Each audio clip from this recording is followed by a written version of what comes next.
ગઈકાલે અયોધ્યામાં ભગવાન શ્રી રામનો પ્રાણ પ્રતિષ્ઠા મહોત્સવ યોજાયો હતો। ત્યારે હવે જોઈએ ભગવાન શ્રી રામના આગમનને રાજ્યભરમાં કરાયેલ ઉજવણી અંગેના કેટલાક સમાચારો સંક્ષિપ્તમાં।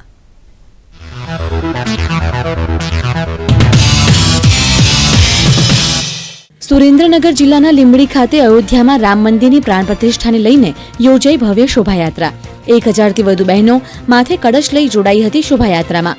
આ યાત્રા લીંબડી શહેરના મુખ્ય માર્ગો પરથી પસાર થતા લક્ષ્મીના મંદિર પાસે મુસ્લિમ સમાજ દ્વારા કરાયું યાત્રાનું સ્વાગત।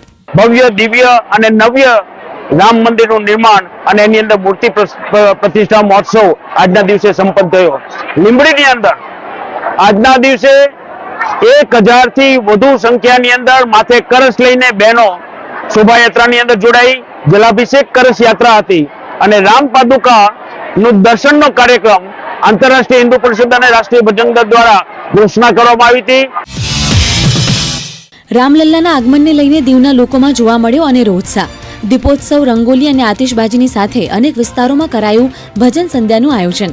તો દીવની ગૌશાળામાં હરસિદ્ધિ માતા ભજન મંડળી દ્વારા શ્રી રામલલ્લાના સ્વાગતમાં કરાયું ભવ્ય ભજન સંધ્યાનું આયોજન।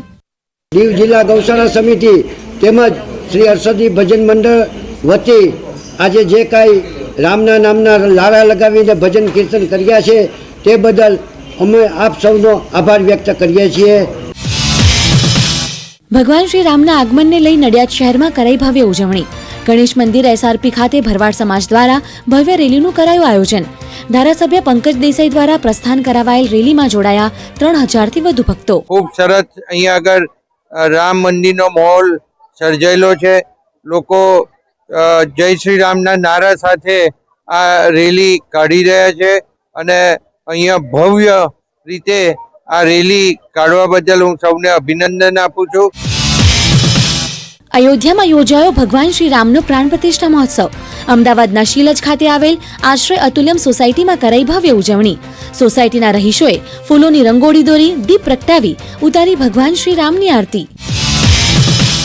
અયોધ્યામાં રામ મંદિરની પ્રાણ પ્રતિષ્ઠા મહોત્સવ નિમિત્તે અમદાવાદના આંબાવાડી વિસ્તારમાં આવેલા બિરજુ એપાર્ટમેન્ટના રહીશોએ કરી ઉજવણી।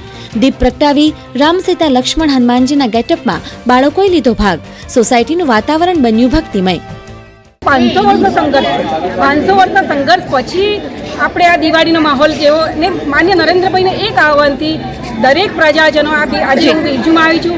બિરજુની જનતા, બિરજુના રહીશો પણ ખૂબ જ સરસ રીતે રામ, લક્ષ્મણ, જાનકી, જય બોલો હનુમાન કી બધા જ પાત્રમાં સજ્જ થઈને આવી ચૂક્યા છે।